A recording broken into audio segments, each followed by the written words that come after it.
الأسبوع اللي فات بنتي كانت تعبانة وقعدت أسبوعين غايبة من المدرسة عشان كانت تعبانة جدا. طبعا الفترة دي أنا كنت يعني تقريبا موقفة كذا حاجة من الحاجات اللي أنا بعملها، وكانت الدنيا عطلانة عندي خالص في الشغل بسبب إن أنا قاعدة ببنتي عشان تعبانة. فالحمد لله ابتدت صحتها تتحسن والمرحلة الصعبة عدت شوية، وبعدين لقيت نفسي بقى قفشت نفسي بقول لنفسي انا يعني فات عليا كذا وكذا وبقى ورايا كذا وانا كذا وانا بعمل كذا، ولقيتني زعلت ولقيتني ايه اللي هو اتضايقت كده شوية، وبعدين رحت ملاحظة بقى حديثي لنفسي على طول.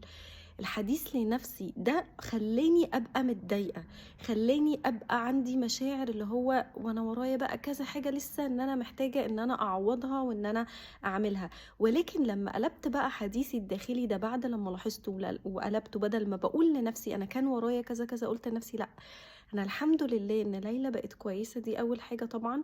تاني حاجة الحمد لله ان الفترة دي انا سبت بقى الشغل وركزت مع بنتي واديتها وقت كواليتي تايم كده زي ما بيقولوا، مركزة معاها لانها تعبانة فانا مش قادرة اسيبها. فقعدت استغلت الوقت ده، علمتها حاجات في الصلاة، قعدنا كتبنا مع بعض التحيات، وقعدت اجمع كل الحاجات الحلوة اللي حصلت في الاسبوعين اللي ليلى كانت غايباهم دول.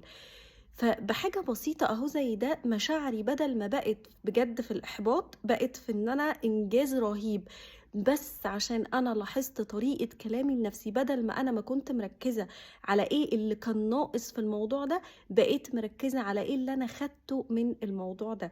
كلامك لنفسك بيفرق جدا جدا جدا، خلوا بالكم كلامكم لنفسكم.